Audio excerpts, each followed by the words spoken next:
Welcome back to Tranquility du Jour, episode 497. I'm your host, Kimberly Wilson, bringing you tranquility since 2005 through this podcast. So episode 500 is right around the corner. And next week, I'll reveal how I want you to be a part of creating this milestone episode. So stay tuned. Today, we're talking about psychotherapy with soul. I invited Chiara Viscomi onto the podcast to share her experience being a therapist and what psychotherapy with soul is, transpersonal psychology, which is something that we both are quite into, and ways to bring more soul into our everyday lives. I'm so excited to share this episode with you. And before I turn it over to Chiara, I want to say a big thank you to everyone who came out and supported TDJ Brunch with a side of tranquility on Saturday. I've got a link to the replay in the show notes. It turned out to be 75 minutes, and it was such a delight to be with each of you. And I appreciate you taking time out of your weekend to be with us.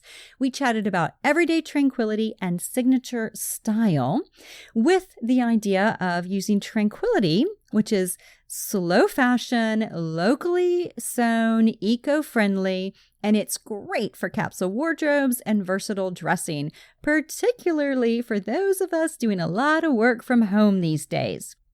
This Saturday, I'm hosting a mid-year virtual retreat. So this is all about looking at, 2020, it's been an interesting year. And so we're going to spend half of the retreat reviewing the year so far. Lessons learned, takeaways, experiences. How did those New Year's intentions unfold? And then also dreaming up what remains. So spending some time really thinking about, what is it I want to take away from this year? And what is it that I want to create, do, accomplish, experience, feel? So I hope you can join me for that. There's a link in the show notes. And the show notes, again, a reminder, they can be found at kimberlywilson.com/497. So they're at the number of the episode. So easy to find, kimberlywilson/497. Also, would love to have you read along with us for the online book club. We are doing Untamed by Glennon Doyle. And if you head on over to the Tranquility du Jour Facebook group, it's the Tranquility du Jour Insiders Facebook group. Would love to have you with us. And it's the pinned post, and I've got some questions up there for you to ponder. Or if you haven't read the book, go ahead and pick it up because we've just started it. And again, there's a link to this also in the show notes. Jessica Chiara Viscomi is a psychotherapist, writer, and artist based in San Francisco. She uses an eclectic mix of talk therapy, transpersonal psychology, expressive arts, mindfulness, and somatics to help people access their innate strength, power, creativity, and ability to heal. Chiara received her master's in counseling psychology with a certificate in creative expression at the Institute of Transpersonal Psychology. Prior to that, she received a BA in psychology and BFA in drama from NYU, New York University. Chiara is the recipient of the Jill Mellick Award for Excellence in Creative Expression from ITP. She is also the author of published articles on wellness, integrative medicine, and intersection of spirituality and psychology.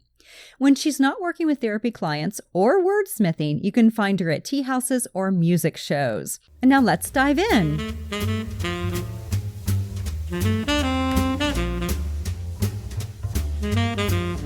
Welcome, Jessica Chiara. How are you today? Hi, Kimberly. I'm well. How are you? I am great. Thank you. And thanks so much for being on the show and talking about psychotherapy with soul. Thanks for having me. For sure. And, before we dive in, what I thought would be kind of fun, therapist to therapist, is for any listener who may be like, how do I find a therapist? Like, what should I look for? Are there any things that you encourage people who are newer to therapy with regard to kind of where to get started? That's a great question. I think it can be really helpful to talk to friends who have been in therapy, if you feel comfortable doing that, to find out about their experiences. what they like, what doesn't work so well for them, how they found their therapists, just to get some idea of what's out there. I think it's also, there are some great resources online, like on psychologytoday.com, where you can find some checklists of things that are important with therapists, what your rights are working with a therapist, and also to just read up and get a sense of the different styles of therapy that are out there, because there's such a wide range. And I do think there's something for everybody. So just to get more background on what's available and to try something, try to book at least a few sessions with somebody to get a sense of how it feels, how it works. And it's okay to shop around a little bit and try different things.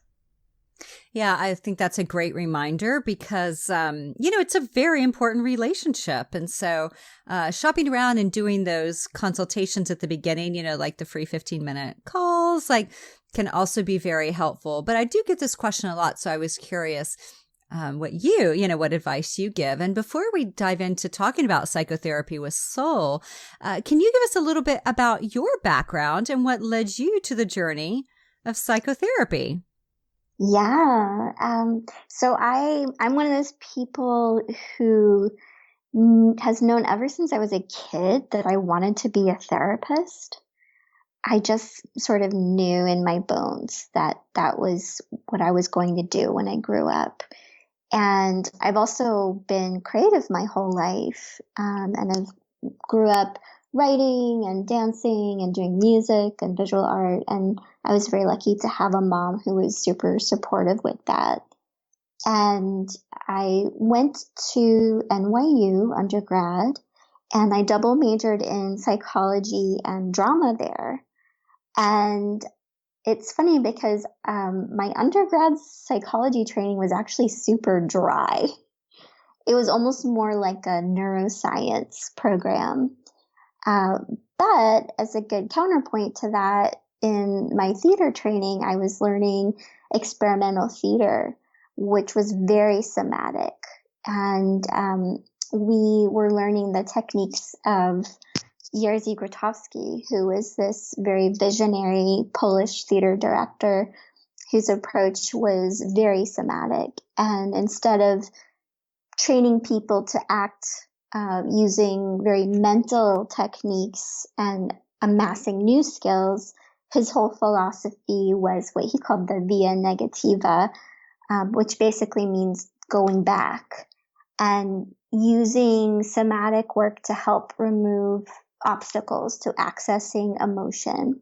And so, we're using the word somatic, and I think you and I know what it means, but for listeners who are not aware, could you give a brief description? Sure. So in reference to that work, theater work, it's basically using the body. So everything from breath work to yoga to dance, really working with the body to access emotion and memory and even images. And a lot of therapists, especially these days, more and more therapists are weaving in somatic or body-based techniques into their work. So this was sort of, in my theater program, it was sort of my first exposure to a more embodied way of working and not just being heady. And I got firsthand to see how therapeutic it was. And I also got to see that there was this spiritual connection to it as well.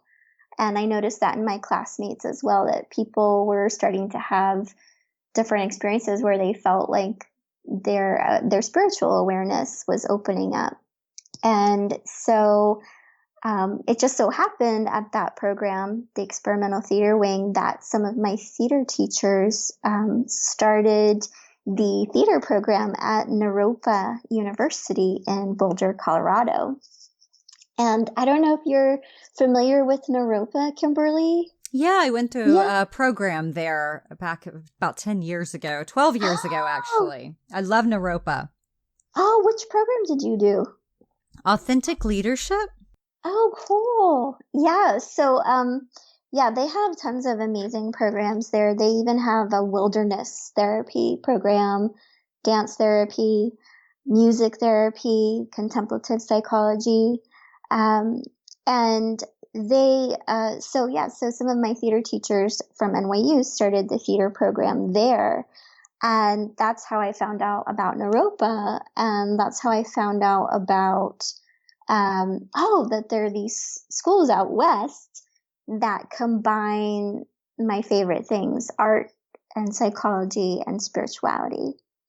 And at that time, this was a little over 20 years ago on the East Coast, there weren't as many, there were some art therapy programs, but there weren't really, holistic art therapy programs that also incorporated spirituality. So I felt this real pull after graduation to move west and do a training program out west. And I lived in Boulder for a little while and did a dance therapy internship with a Naropa dance therapist. And then in the mid 2000s, I finally made my way to San Francisco. And I wound up attending the master's program at the Institute of Transpersonal Psychology in Palo Alto. And I did my certificate in creative expression there. And I guess I should define transpersonal because I'm guessing some folks might be wondering what that means. Some people might not be familiar with that term. Absolutely. Yeah. So I actually found a quote that I think describes transpersonal pretty well. This is from Mariana Kaplan. She wrote a book called Eyes Wide Open, Cultivating Discernment on the Spiritual Path. So she defines transpersonal psychology like this.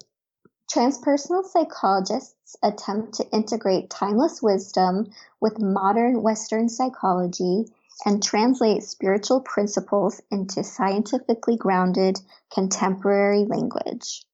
Transpersonal psychology addresses the full spectrum of human psychospiritual development, from our deepest wounds and needs to the existential crisis of the human being to the most transcendent capacities of our consciousness.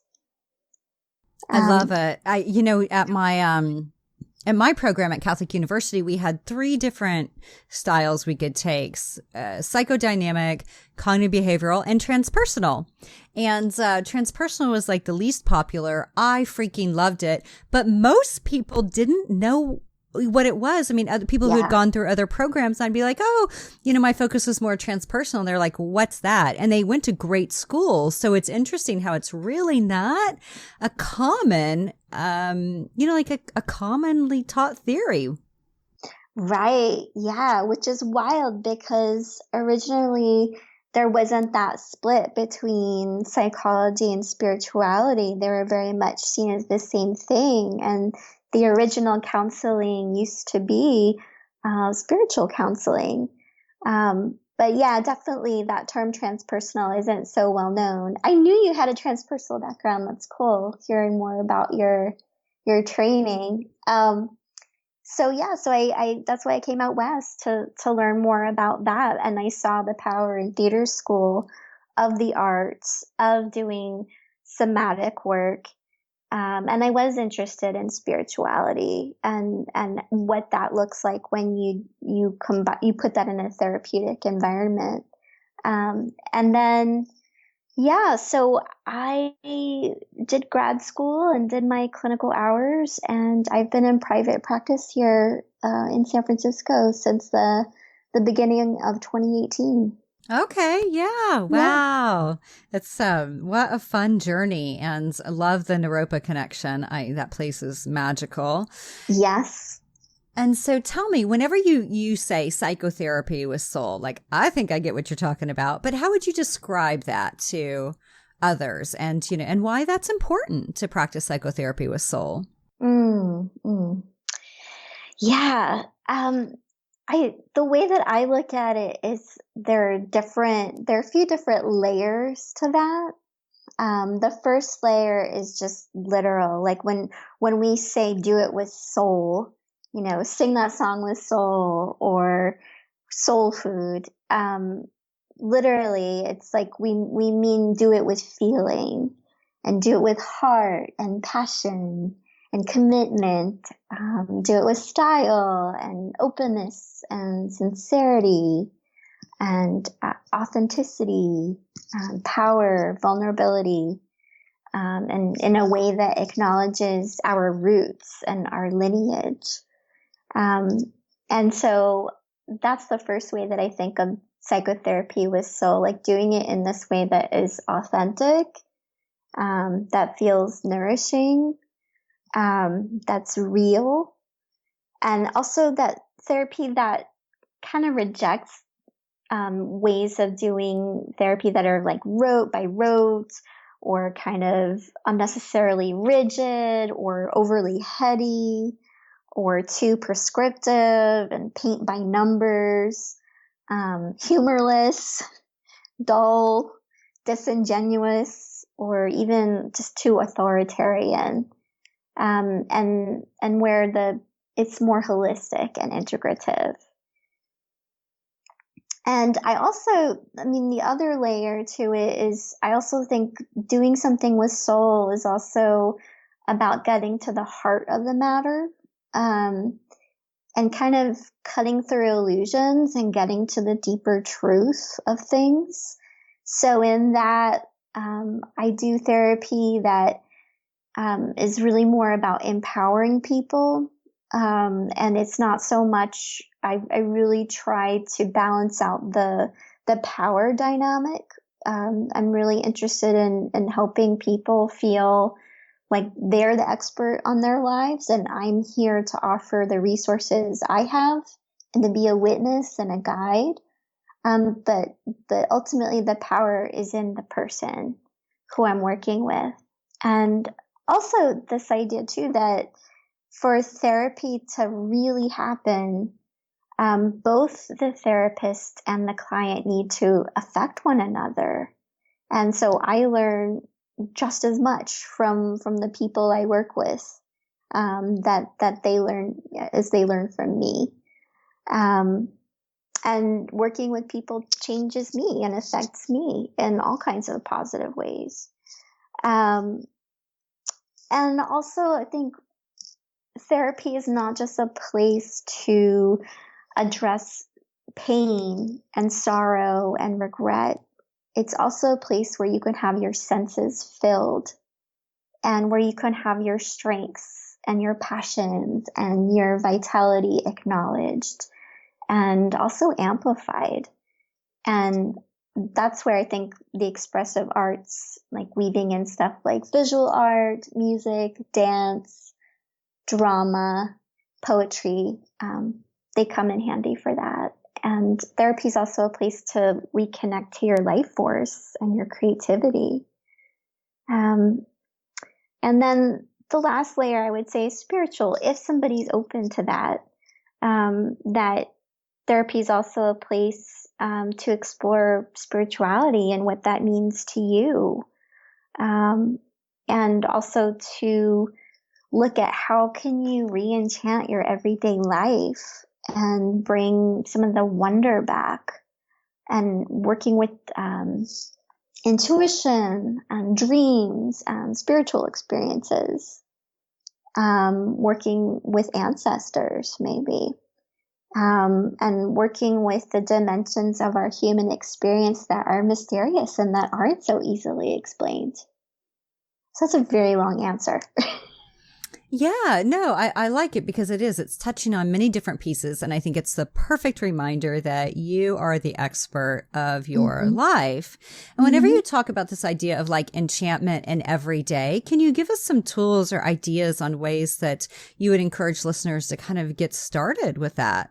I mentioned the arts a minute ago. I think the arts are one of the most easily accessible ways to reconnect to soul and to invite soul back. And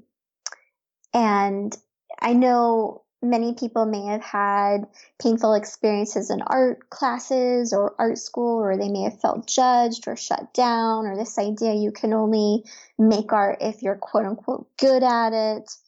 But the truth is that we're all innately creative, and you don't have to make things that are, that would be in a museum, to be worthwhile, worth doing. So definitely like engaging in creativity, and that also doesn't have to just be making art or music or dance. Creativity, as you know, and you talk so much about this, Kimberly, can be everything from how you dress, how you schedule your day, the kinds of connections you have in your life, what you cook for dinner. There's so many ways to express creativity, and that invites soul, by bringing us back to our capacity for wonder, for surprise, for connecting to authenticity. So engaging in the arts and creativity. Also recommend journaling is a great practice. It's a great way to disconnect from techno static and the techno trance that we're all in collectively, and to really tune into your intuition. Learning about different spiritual traditions, spending time in nature. Prayer is one. Exposing yourself to culture, including myth and story and poetry. Savoring beauty. Also, I would say too, setting intentions every day. So it's so easy. I think so many of us are so busy, and the digital world is constantly competing for our attention, and setting in intentions in the beginning of the day to bring in more meaning and more depth to your day. Yeah, I think that all of these are really kind of magical, right? From the journal writing to the everyday rituals to the connection to poetry and story. As we think about this psychotherapy with soul, it's really also like life with soul, right? And it's so individual, I think, of what brings about or gives us a sense of soul. And I think you've given a lot of ideas on different ways that our listeners and ourselves, really, that we can tap into this part of who we are. Yeah, for sure. And for me, I don't necessarily feel like I'm some master of soul. It's an ongoing inquiry for me. And it's something that every day I'm working to invite more into my life. And we're also in this era now where psychotherapy is being affected by the emphasis on digital culture, and there's lots of online therapy now, and there's a lot of attention given to short-term therapy and getting rid of symptoms. And I think that those things have their place sometimes, but it's also unfortunately it's kind of overtaking the more subtle, important aspects of slowing down in therapy, because so much of our lives are going full steam ahead, and therapy is actually a chance to slow down and tune in. So that's also why I think therapy with soul differentiates itself a little bit from what's in vogue right now, but it's really important. And when we don't have enough soul or create enough space for soul in our lives, that's when addiction can show up, anxiety, depression, kind of existential crisis, feeling like, losing the sense of meaning in life, losing passion. Yeah. And I think that's something so many people can relate to. And, you know, as you were saying that about transpersonal psychology, I was like, oh, I'd forgotten that piece about existentialism kind of being woven in. I tell you, I think transpersonal is like it, right? It's so freaking good. And yet, I need to revisit my textbooks, right? Because it was just one little course in my program. And I just remember being blown away by it. It's a whole world, and there's so many, it's interdisciplinary, and there are so many other aspects to it too. Yeah. Well, you know, and as we kind of think about this and in our everyday lives, what would you say has been something that has been really transformative to you, especially as you bring up this idea of meaning, right? And how it can, you know, we can lose it, right? I mean, I work with some clients who are younger in their early 20s and they're like, is this it? You know, It's like, I just get up, I go to work, I come home, I do it again. Like, this sucks. And I was like, I remember, you know, those days and realizing that and being like, surely it doesn't have to be this way.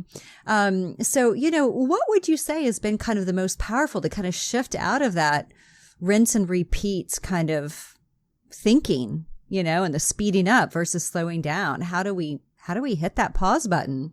Well, definitely, as I mentioned, making art, either on your own or finding an art therapist. That definitely helps to slow us down and helps put us back in our body, because we can't really make art and not be embodied. It requires us to be present. And witnessing art is really important. That holds so much for us. And in other times in the past, you know, that was just people saw music and dance all the time. That was sort of part of being in a healthy society, was being exposed to that, because it's very cathartic. It builds community. It's a way for people to express and rejoice. So definitely witnessing art, especially the performing arts. There's also this concept, I know for me personally, you know, it's not just about seeing any old art, but art that really speaks to me, like certain music shows, where the music itself might actually be quite intense, but it makes me feel so alive. It's me to my passion. I think that's really important. And there's this, anyway, what I was trying to say too is there's this concept called duende. I don't know if you've heard of it before. Okay. So literally in Spanish, it means like goblin. But it's also, it refers to this quality of art that is beyond just being virtuosic or very studied and refined. It speaks to a quality of art that is, intense and very soulful and very embodied. And it reminds us that art is ultimately not about being fancy and intelligent. It's about expressing something from the depth of your experience. It's used a lot to describe flamenco dance. And the idea too, like that a lot of the musicians and dancers traditionally involved with flamenco have lived the highs and lows of life. And soul is not just about sunshine and rainbows and angels. It's all aspects of our human experience. And so duende is this word that captures that. And so when I see art that has duende in it, that for me helps bring soul and meaning into my life. Mm-hmm. Yeah, I love that. Mm-hmm. So my last question for you, Chiara, is the name of this podcast is Tranquility du Jour. So I'm curious for you and listeners, we were chatting before we started recording that we are trying to figure out, but we met in probably like 08, 09. She took a workshop of mine in San Francisco, and then she joined me in Paris and Provence for a retreat in 2012. And so it's so fun to connect with her here. Yeah. So how do you, and it probably ties into a lot of the things we've been talking about, but how do you strive to find tranquility in the everyday? I love to pray. I pray out loud like I'm talking to a person. Sometimes I'll do that in the beginning of the day. A lot of times I'll do it at the end of the day, in front of a candle. So that's one of my personal practices that is really grounding and helps me connect to myself and to the divine. I also journal. That for me is a great way to get rid of kind of monkey mind, mental chatter, and distill my thoughts and come back to the heart of the matter. And also dance and music, both doing it and witnessing it, are really huge for me too. Yeah, and also yoga, which is how I first connected with you. That's a great way for me to still my mind, because I tend to have a pretty fast running mind. So that helps me get quiet and slow down. Absolutely. Well, one other piece that I love in your bio that you write is when she's not working with therapy clients or wordsmithing, you can find her at teahouses or music shows. And I just love that. And the fact that you used wordsmithing in there, I was just like, that's so good. Thanks. Yeah. So, you mentioned tea. Yeah, I'm really into tea. I love tea.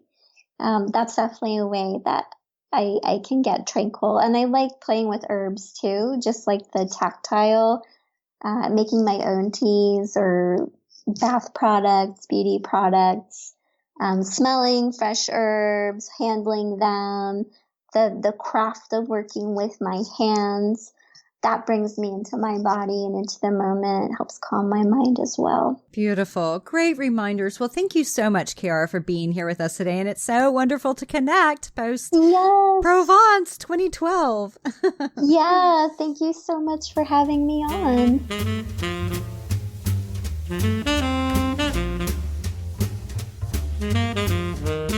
So over in the show notes, you will find a link to Chiara's website, her Facebook page, and her writings on psychology and wellness. We also have a list of resources that we talked about or mentioned. Psychology Today, how to find transpersonal therapists. Somatic psychology, so a bit more about that, which is all about really getting into and listening to the body. Thomas More. You guys may remember him from like 20 years ago, being on Oprah, like in the early days. And I have his books. Loved him. Anyway, we've got a link to his books and then to Pacifica EDU. So check these out if you are interested in finding more about transpersonal psychology and this whole idea of psychotherapy with soul. So let's connect. Over in the show notes, I've got a link to join the Insiders Facebook group. So again, that you can read along with us in the online book club. Ways to sign up for Love Notes, which is a weekly dose of inspiration and invites. A link to my 6 books. Ways to follow along on social media.